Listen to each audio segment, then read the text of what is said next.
So today I went with my daughter to the DPS to get her learner's permit. We did this through Aceable, and Aceable's actually was through the online system was pretty good. They had some good links and video packet examples of what to do. So we had a good experience with that. But a few things we learned along the way that we didn't know until right before we got there.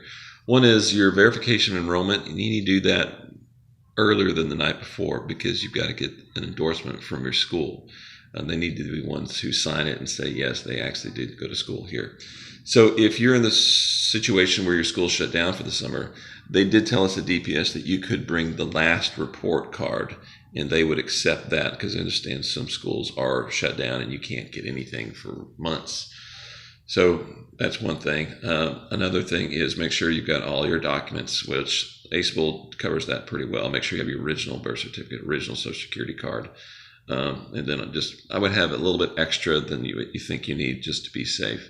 They can print things out there at the DPS if you email it to them. If you have it electronically or if you request it someone, they can actually send it to them and get it printed. But I would avoid that unless you just have to have it that way.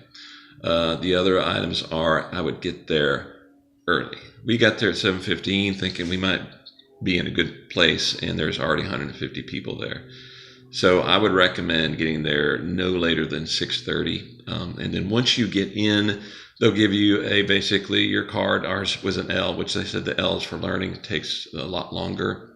So you can get that, and then it depends on how many are in front of you. They take them in consecutive order or in sequential order. So you can actually leave and come back. But there were 15 people in front of us, and that took about 45 minutes, at least when we found out where we were.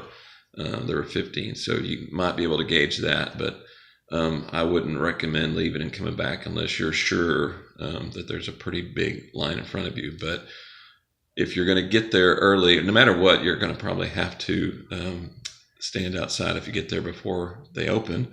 So I would bring something to make sure you can either sit down or you have an umbrella because you could be there for an hour and a half standing outside and just watch the weather. Plan ahead. But other than that, we got there at 7:15, left there about 11:30. So it pays to get there early. That was the biggest lesson learned. And that's about it. Best of luck to you.